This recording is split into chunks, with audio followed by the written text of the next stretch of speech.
You are watching KAVU 25 News Now weekends at 5:30. Good evening and thank you for joining us. I'm Amaya Norman. We finally received some rain here in the Crossroads today, but there could still be some lingering concerns. 25 News Now reporter Trenton Whiting spoke with a representative of the Texas A&M Forest Service, and he joins us now to share what they are looking at moving forward. Trenton. Amaya, the rain throughout Texas this weekend was necessary, but we're not out of the woods just yet. As the Forest Service tells us, there's still an element of risk moving forward, especially as the rains this week dry up. Much needed rain hit Texas this weekend, but the Crossroads may still be in need. Places from Victoria down to South Texas, and then also in the high plains in the Caprock area didn't receive any rain or hardly any rain at all. Much of the state will remain in a drought watch even after this week's rain. It's enough to get out of a drought for parts of Texas, but for the state as a whole, with how large Texas is, it's not enough rain for us to completely get out of a drought. We know it's Texas, so it's going to be hot, dry, and windy here in about 24 to 48 hours. So any moisture that we did get is going to be evaporated. Increased humidity and the start of spring may bring more moisture and greenery to Texas, especially the most humid areas near the coast. So that is ultimately lowering some of the fire risk and potential in areas that did see more moisture and more rain. The Forest Service says spring brings about equipment like lawnmowers and trailers with chains, things that can spark a surprise wildfire. Trenton Whiting, KAVU TV 25 News Now. Now, we are thankful for this rain and praise the Lord for giving us this rain, because I know this rain was important for a lot of ranchers and a lot of people out there in the community and farmers. And let's go to Jacob Lozano to get a first look at our forecast. Jacob, is this rain going to continue on to Monday? Well, the rain is actually subsiding as of right now. We had a couple little light showers roll through the region, but look at the past 6 hours. I mean, we had a great opportunity for lots of shower activity. We still have a little bit of a flood advisory and a flood warning down south of Refugio County because they actually saw a lot of rain. But let me put the drought monitor map right under this here as we take a look right there. So areas in red is it showing an extreme drought here, and really we got a good bulk of shower activity picking up on top of this. So this will put a good dent in to our drought monitor, because look at these rainfall totals. So close to 6 inches, though most of it was in the Gulf Coast area. We still have a little bit of that flood advisory there. So close to 4 inches of rain down in Refugio. For us and along towards Cuero and heading towards San Antonio, they saw close to 3.5 to 4 inches. But if we take a closer look here in Victoria, notice this, a very heavy pocket of 3 inches up north around 77, about 2.5 inches here in the northern part of Victoria, but our southern part saw right around half an inch to about an inch of rainfall here. But as of right now, we're still watching for a little bit more shower activity to continue to roll through, but we got another rain opportunity for this week. We'll talk about that coming up. Amaya? Thank you, Jacob. Now to the U.S. and Israel war with Iran. New strikes from all sides overnight. The conflict now is in its second week. Here are the latest. Tehran ablaze overnight in a new wave of U.S.-Israeli bombardments now hitting energy infrastructure. Israel says it launched strikes on multiple oil refineries. This inferno seen from miles away at one fuel depot, massive plumes of smoke billowing through the night sky. Another major refinery was hit elsewhere in the city, causing this huge fireball to erupt. Israel says the strikes are aimed at dismantling Iran's military infrastructure, although these strikes will have a major cost to civilians too. Iran launching a new wave of attacks in retaliation. Sirens singing out in Tel Aviv as defense missile systems intercepted their missiles. And just hours after Iran's president apologized to its neighboring countries, promising to stop any further fighting unless a nation attacks Iran first, strikes rained down in several Gulf countries. Drones and missiles hit this high-rise in Kuwait. And video circulating on X captured the moment an Iranian drone struck the world's busiest international airport in Dubai. Operations there suspended temporarily. As this war expands by the day, the U.S. State Department says at least 28,000 Americans have safely returned to the U.S. Over at the Iraqi border with Iran, throughout the past week, tensions have been mounting amid reports that the US has been working with Kurdish forces in the region for a ground incursion into Iran. The Peshmerga have had close ties with the United States for years. They've been a recipient of military equipment for a long time too. But now they're worried at the possibility of the United States helping to fund and arm another Kurdish group in this region to launch an attack on Iran. That will disturb the peace. But overnight, Trump, speaking aboard Air Force One, says he's ruled out working with the Kurds. I just think the war is complicated enough without getting the Kurds involved. But Iranian proxies are taking the threat seriously. Multiple drones were fired overnight at the Kurdistan region of northern Iraq. And the war's second major front has expanded too, as Israel wages war on the Iranian-backed proxy group Hezbollah in Lebanon. Strikes pounding the southern suburbs of Beirut overnight. The IDF is now forcing yet more people from their homes here. Among the hundreds of thousands forced to leave, this young family fleeing with only moments' notice, talking to our Matt Rivers. The man says they left their home with only the clothes on their backs. He says his children are now terrified of the noise of fighter jets. There's no sign of an end to those sounds anytime soon. Black smoke filled the sky over parts of Tehran today after a military strike hit an oil depot and refinery in the city. This attack by Israelis seems to be the first time a civilian industrial facility has been targeted in the war. The war started on February 28th after joint U.S.-Israeli strikes on Iran. So far, it has killed at least 1,230 people in Iran and more than 300 in Lebanon and about a dozen in Israel. According to officials, 6 American soldiers have also died and several others were injured in retaliatory strikes. And Pope Leo called for peace and dialogue in Iran and across the Middle East. On Sunday, he said the ongoing conflict is fueling fear and hatred and warned it could spread further as fighting continues on the 9th day of the U.S.-Israeli assault on Iran. Speaking on International Women's Day, the Pope also remembered women facing discrimination and violence and stressed the importance of equal dignity for all. And now to President Trump warning that sending U.S. ground troops to Iran is possible. His comment following his attendance at the dignified transfer of the first U.S. service members killed in the war. ABC's news senior White House correspondent Selena Wang has more. Overnight, President Trump paying tribute to the 6 American soldiers killed in the opening hours of the war with Iran, attending the dignified transfer at Dover Air Force Base, witnessing their bodies return along with the families of the fallen.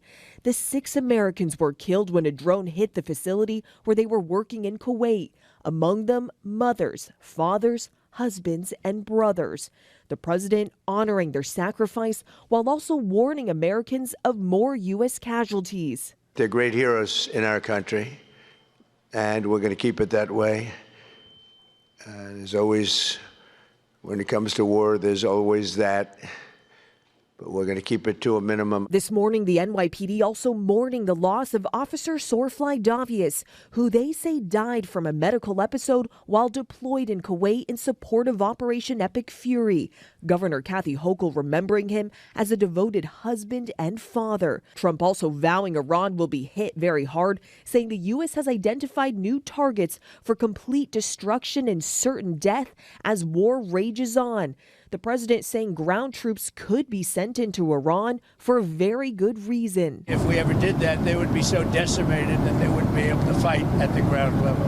And the president responding to that strike on an elementary school that Iran says killed more than 150 on the first day of the war. Sources telling ABC News it's possible American forces are responsible for the attack as they were conducting other strikes in the area. But the president pushing back. No, in my opinion, based on what I've seen, that was done by Iran. The Victoria County Commissioner Court will meet Monday morning at 10 a.m. at the Victoria County Courthouse in room 241 to discuss several county matters. On the agenda, Commissioners will consider approving a $8,250 in assistance funds for the Bloomington Fire Department. The money will help cover the department's match for a Texas Forest Service grant to purchase a new brush truck. They will also consider approving an interim vendor payment for Citizens Medical Center. Several other county items are also expected to be discussed during the meeting.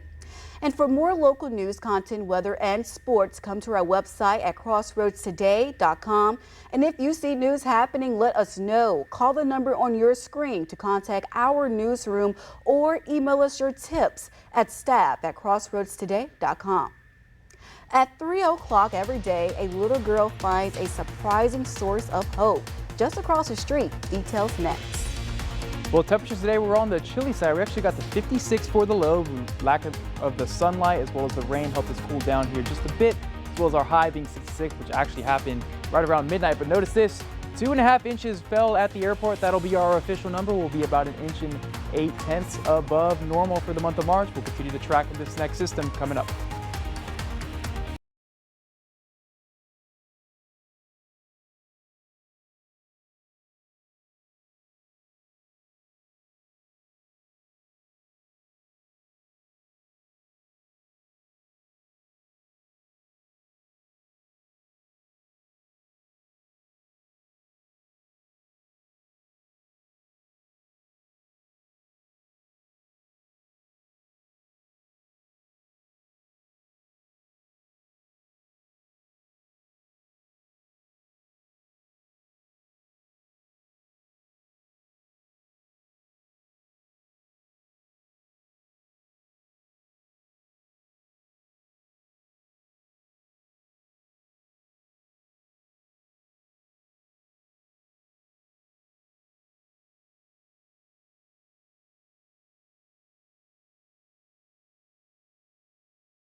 Two people were arrested after bomb-like devices were thrown outside the New York City's mayor's house on Saturday.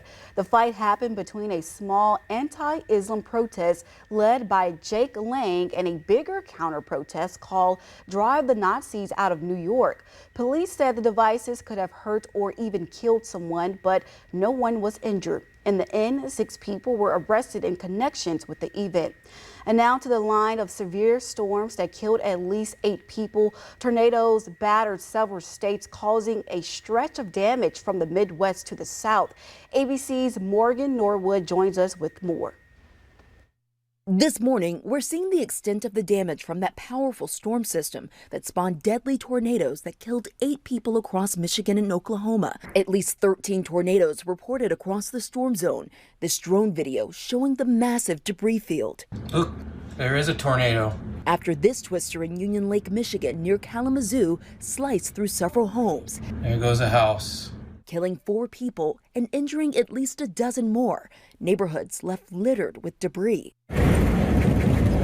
2 people also killed Thursday after a tornado touched down in Beggs, Oklahoma. OMG!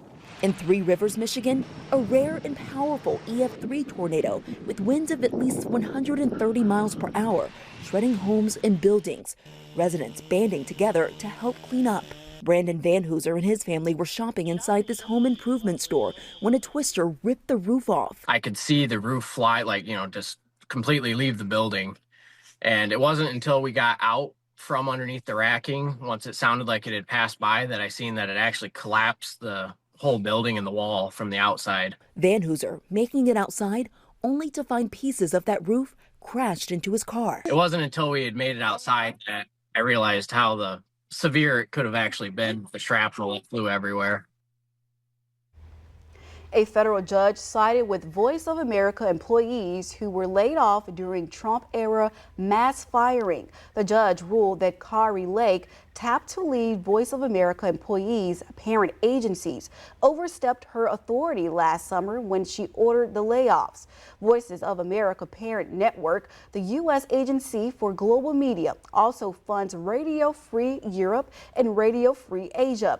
The judge said any layoffs during that time are void, and Lake says the government plans to appeal. And the U.S. economy lost 92,000 jobs in February as the unemployment rate ticked up slightly, according to the Bureau of Labor Statistics. The unemployment rate rose to 4.4%, marking third drops in the payroll in the past 5 months. Healthcare, usually a strong job sector, lost 28,000 jobs, largely due to a Kaiser Permanente strike that temporarily sidelines more than 30,000 workers in California and Hawaii during the survey period.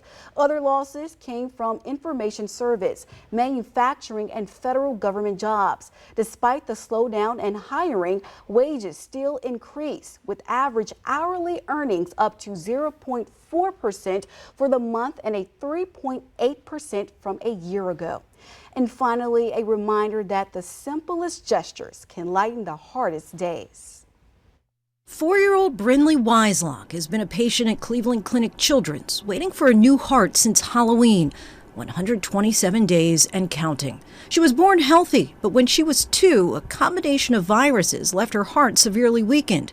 Despite months of treatment, her condition worsened, and now she waits.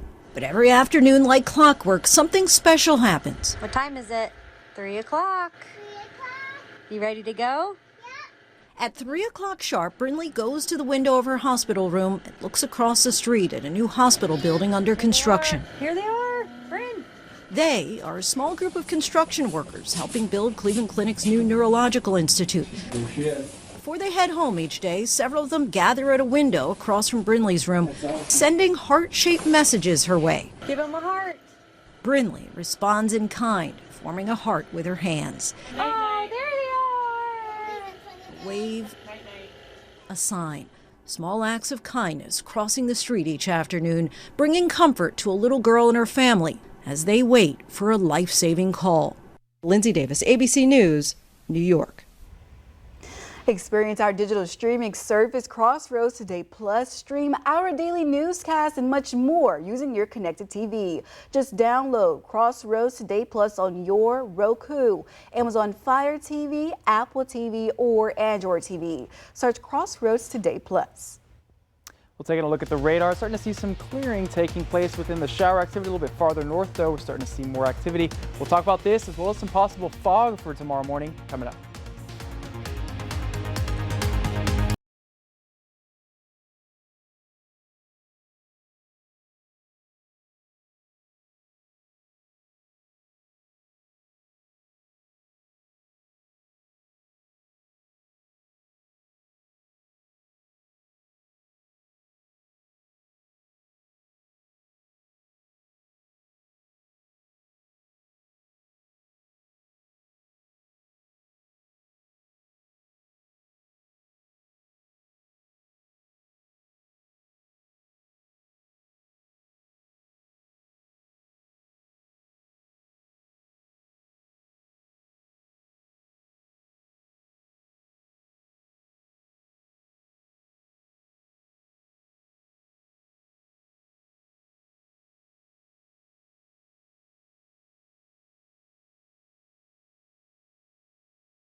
Praise the Lord for the rain, but now we're starting to see the activity die up here just a little bit here in Victoria. But if you're along Gonzales, as well as northern parts of DeWitt County, likely seeing a little bit of lightning, as well as some moderate shower activity, as well as portions of northern Bexar County.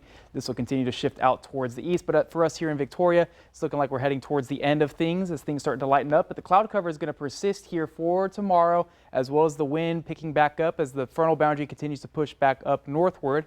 That's going to open up an opportunity for some fog here for tomorrow morning. Likely some pockets and very dense, about half a mile of visibility for the morning time. We're looking at 9 a.m. for it to begin to clear up around the region here for us, but we're not done with the rain just yet. So we had this mid-upper level low continue to pump in some moisture here for us. We had a little bit of an overrunning pattern with the frontal boundary stalled there. The colder air set farther down at the surface and the warm moist air lifted up, and with the proceeding of the jet stream steering a lot more moisture into our area. That's why we saw an abundant amount of showers, as well as some leftover energy that really didn't get tapped into from yesterday. So thankfully we got a lot of rain with that. But this system's going to continue to push out towards the east here for us. And we're going to be watching for a frontal boundary to push down south to help us bring back a rain opportunity here for us. Looking to Tuesday, this is when we're likely to see the opportunity pick up here for the West Texas area, more in the hill country by 5 a.m. Wednesday. And then we're going to be watching to see if we get the tail end once again of this system here by 9 a.m. Wednesday. And eventually it'll push out of here by Thursday. And so little opportunity for some shower activity, but we are looking forward to is maybe some cooler temperatures with this. We're talking 72 for the high, some low 80s for the high as well before then, with some very gusty winds. So overall, cloud cover, a little bit of fog in the morning. Winds will be gusting out of the south at about 15 miles per hour with 81 as our high. We'll start to get back into that spring-like feel, getting to 82 degrees. Southerly winds at about 13 miles per hour. As well as Port Lavaca, going to be seeing those conditions as well, more of that fog picking up in the morning time. But overall, the next 7 days, breeziest day will be Tuesday. Winds will be gusting at around 30 to 35 miles per hour, but sustained close to 20. 40% chance for Wednesday here with the frontal passing through. But notice this, we're getting closer to the upper 40s here for Friday morning because we have a little bit more clear skies. So I'm saying Thursday and Friday are going to be one of the nicer days out of this week before we jump back into those moist, warm spring conditions once again here for Saturday and Sunday. So we're going to keep watching for Wednesday because that's going to be our next big rain opportunity. Now don't forget to scan the QR code for more news, weather, and sports. And speaking of sports, Ray, my Spurs are playing tonight. I'm excited for that. What do you think? I'm very much excited. You know, you don't really get to see a lot of 2 and 3 seeds battle it out, but we'll talk about that. And coming up with the Crossroads Kings and Queens, see what one of the winning players had to say from that team coming up in sports.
Yesterday's Crossroads Kings and Queens All-Star Games had us hearing from the 6th and 7th grade boys MVP, Kyron Flores, who earned the honor with a big performance despite his team losing. Final score, 46-38. Now we're hearing from the other side. Nicolo Fair, from the Victoria Alpha Hoops Elite, one of the standouts from the blue team, as he highlights his play from the game and how his organization has helped him be successful. I did good, but I kept turning over the ball, but overall I think I had a really good game. Yeah, I've been playing for a while, but it's not my main sport. I play football a lot, but on and off the football field, I play basketball. It's helped me become a better player. like because like the coaching staff is really good, teammates helping. Yeah, I like the organization. Absolutely. Goliad also hosted a baseball tournament this past weekend, and it was a big one for the Tigers. Over the last 2 days, they dominated the Kennedy Lions, 10-0 run by Barrett Irwin, who belted a home run for the second straight day, and Caden allowed just one hit on the final day. The Tigers took the Edna Cowboys on the second day and turned another dominant performance, rolling to a 12-2 win. The championship game. Kai and Caden each drove 2 runs in that title game, and now Goliad shifts its focus to tomorrow's matchup against London. And the Texas women's basketball team took the floor in the SEC tournament title game against the top-ranked South Carolina, and they were not intimidated. The Lady Longhorns came out firing, shooting efficiently on the first half, carrying that effort all the way, all game long. Texas rolled past South Carolina, final score 78-61 to claim the SEC Tournament Championship. Congratulations, young ladies. And Crossroads, our nearby NBA teams are duking it out on the national television tonight. That's right, you can find the action on NBC or Peacock tonight. The Spurs and the Rockets tip off at 7 p.m. The number 2 versus the number 3 matchup with the majority, with the playoff seeding on the line. So neither side can afford a loss this late in March. San Antonio will have to do it without Harrison Barnes in the lineup. So it's definitely a fun game, don't you say, Jacob? Postseason college hoops is here, so let's talk about men's bracket play. We'll start in the SEC, where the 10th seeded Texas Longhorns are coming off a nail-biting 88-85 loss to Oklahoma yesterday. They will take on the 15th-ranked Ole Miss Rebels on Wednesday. The winner moves on to face Georgia on that Thursday. And the Houston Cougars are also gearing up for men's Big 12 tournament as the number 2 seed. They've got a bye week into Thursday, March 12th. They'll face the winner coming out of the West Virginia, Kansas, or Kansas State side of the bracket. So Cougar fans will definitely want to keep an eye on that West Virginia game on ESPNU. You can catch the Houston game on Thursday on ESPN. But that does it for your sports. Amaya. Thank you, Ray. No autocorrect today. We're celebrating a day for copy editors and English teachers. That more next.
Grab your cell phone to scan this QR code. This is our quick response code to download the Crossroads Today app. You can watch us anytime, anywhere, get breaking news alert, and vote in our viewer polls. Submit news tips and photos so you will know all about our ongoing contest.